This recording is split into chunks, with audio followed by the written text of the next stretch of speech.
Hello, hello, hello. My name is Nikkola and I am founder of Rebel for Business. And I have created this space, Rebel Reports, for women who are done muddling through their business and they're ready to actually lead it. Today, I want to talk about something that doesn't get said enough, and it's nothing really to do with strategy or systems, even though that is what my business is. But I think as you listen to these more and more, you'll realize that my unique blend of strategy, systems, and a little bit of a sprinkling of woo. That you will realize that I actually look at things holistically to be able to help my clients. And one of the things that comes up a lot is identity. And when we're trying to grow our business, your business gets really, really stuck because you're trying to push things out to the universe or to your clients. But because your identity is no longer in alignment with your business, and also, you've kind of like developed as a business owner, so you're no longer kind of in that awkward survival mode. You've now stepped into like business owner mode, but you haven't quite stepped into those CEO shoes yet. And when I say CEO shoes, I don't mean like, amazing pointy high heeled stilettos, whatever pair of shoes that you want to choose, to be perfectly honest. I personally love a really good funky trainer, but that's me. Um, and to be fair, I couldn't remember the last time that I wore a pair of heels. But that said, whenever I say CEO shoes, it does make me think about some amazing heels. I'm not gonna lie.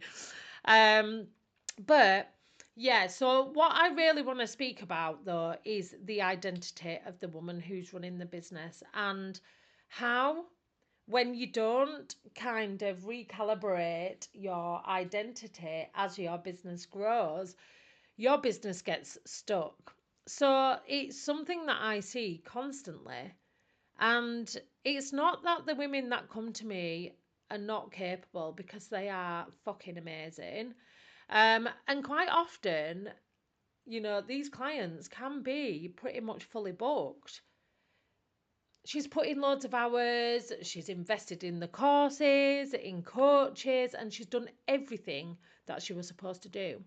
But she still feels stuck and she's still hitting the same ceiling. She's still not able to bring in more clients if that's what she wants to do, or she's not quite getting a messaging right and things are just not landing, or her offers are not landing. So the first thing that I look for when I'm working with a client, it isn't looking at what her offers are or her funnels, or how good she is at building out a sales page or anything like that. It's how she acts when she's having to make decisions in her business. Because here's the truth that most coaches won't say. And I'm not a coach, by the way, I am a guide, and I'll talk about that more specifically in another episode. But the strategy only works if the person who is running the strategy believes that she deserves it too. So, most of us, and I'm including myself in this, started a business as a version of ourselves that was still operating from survival mode. Because let's have it right, especially women, we tend to set up these businesses maybe as a side hustle, a little bit of additional income while we're bringing kids up, or setting up a business so it creates hopefully more freedom to be able to work around our caring responsibilities or our partner's work shifts, whatever that may be. And eventually, at some point, we do start running it more as a serious business and we're like, fucking hell, I might actually have something here. But your identity from that person where you've started a business to where you are now has changed massively. But you haven't caught up with yourself or your business hasn't caught up with you yet. There's always something that feels out of alignment. And that's when the messaging really starts to not land because you haven't embodied that version of yourself. So it's really important that we check in with ourselves because our identity is who we are in the moment, I believe. And I mean, you might be thinking, who is she to be talking about identity and this, that, and the other. I have a background in social psychology. That's why my approach to business is probably really quite different. But lots of women just get stuck in this identity trap. It's like, well, I've always charged that amount of money. I can't put my rates up or can't increase my charges because I'm really worried that I'm going to lose clients, or just operate in like a way where it's almost like you're waiting for permission to get on. Do you know what I mean?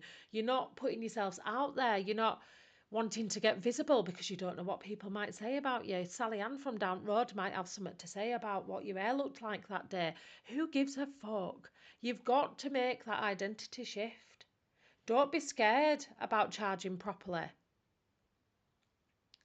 You've got to trust yourself to lead. If everything is still manual and dependent on you, admin, sales, chasing up invoices, because let's have it right, most of us, solopreneurs, small business owners, we are doing it all. And I'll tell you one thing, that business that you set up for freedom around your family or your caring responsibilities or whatever that was, it isn't freedom, because you are not only delivering the service, but you've become a social media manager. You've become the admin. You've become the finance department. Like the amount of hats that you put on just to run your business, and it's tiring, and you feel depleted. At the end of the week, you might just be breaking even, or you might be doing pretty well, but you're just fucking knackered. And sometimes you're still going through those feast and famine cycles. So you'll be, going through times where it's like financially really quite stressful. It's not your fault because it is, as I said, operating from survival mode. That's what we've always done. That's how you've always been. Really, that's how you've just understood how you operate. But it doesn't need to be like that. What it does take to stop operating in that way is an identity shift. And I'm not talking of visualization. I'm not asking you to write "I am a CEO" in your journal every morning, or put a little note up on your mirror and repeat it to yourself 10 times. Close your eyes and then say a magic wish. And I'm not throwing shade on, any kind of like practices like that, because there is certain things that I do myself. And I have my own morning kind of like rituals and stuff like that to invite in my business day and my ideal clients. But I'm talking about a practical decision. It's about stepping into that power and taking the power back from places where you've taken. You know that client that you once had where they weren't quite happy with your service and it made you feel shit about yourself for about a week? Take your power back. That was one person. The shift is this. It's about raising your prices before you feel ready. It's about posting consistently on social media, even though you're not sure if anyone's even watching. It's about building the system before you have the clients to fill it. Because I'll tell you something now, when those extra clients come in and your systems are not set up properly, oh my word, you are going to struggle. That is when things will really start falling down. And it's about leading your business and making the CEO decisions, even when imposter syndrome is screaming at you. Who the fuck are you to be doing this? But I'll tell you now, you are the right person to be running your business. That business is your creation. It's your baby. You've created that from nothing. I always believed that I'll post videos of myself when I'm confident enough to do it. And that is the biggest lie that I could have ever told myself. Honestly.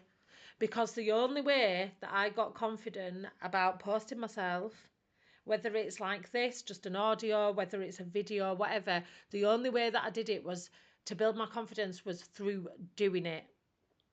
Confidence doesn't create action. Action creates confidence. You don't wait until you feel like the CEO. You've got to start acting like the CEO, and the feeling follows. I promise you it does. Because I've been there. I really have been there. So, I want to invite you to something which I've created recently. And this is the second one that I'm running. And it's my Let's Get Rebellious CEO Hour. It's free. I'm not selling you anything here. It is free. And this CEO hour is essentially what we work on, the identity shifts and things like that.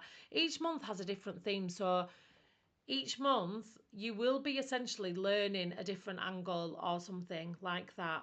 But the fundamental focus of it is for you to be stepping away from the operator role more into a CEO role. Now, if CEO sounds too big for you, just call yourself whatever you want to call yourself, a founder. That's fine. I call myself a founder. But I don't mean CEO as in a title. I mean it as in the specific type of role of what it is that you're doing. And honestly, I could give you all the strategy in the world. I could give you a funnel, an email sequence, a content system. But if you are still making the decisions from the old version of you, the old kind of like narrative that you're running, then it just will not land. So, in the CEO hour, we go straight for it. And this month, it is the identity. The version of you that's got you here, but also the version of you that's going to be taking you further. The CEO hour, as I've already mentioned, is free. It's online and it's the first Tuesday of every month. You leave with a decision that you've committed to, not one that I'm forcing down your throat. And it's not that you'll just feel inspired to do it. You've decided you're doing it, and I'll be inviting you into my free accountability group as well, WhatsApp group, where I'll be asking you for a check-in midway through the month to see where we're at. So you get that accountability for free too. Now, why do I offer this for free? I offer it for free because my mission in my business is to help as many women in business as possible to succeed in running their business and create the freedom that they always had the vision of creating. So if you've built a business where you feel like you're stuck in a bit of a prison or every day is a Groundhog Day, then now is the time to step out of that. You don't need to burn your business to the ground. You just need to reframe it and look at it in a different way. So if today's episode has landed, I'd love for you to come and join us. The link will be in the notes. And also share this with a woman who needs to hear it too. And also, maybe they might come and join the CEO hour. If you can also find me on Instagram, rebel_business method. And if you find me over there and DM me the word CEO, I can send you the link directly too. And that's it. That's it for today. So I'm going to try and keep these podcasts short. Today's probably a bit longer because I have probably talked about the CEO hour a little bit longer, but it is what it is. Anyway, Rebel for Business, built with intention, led with rebellion. Woohoo! See you next time.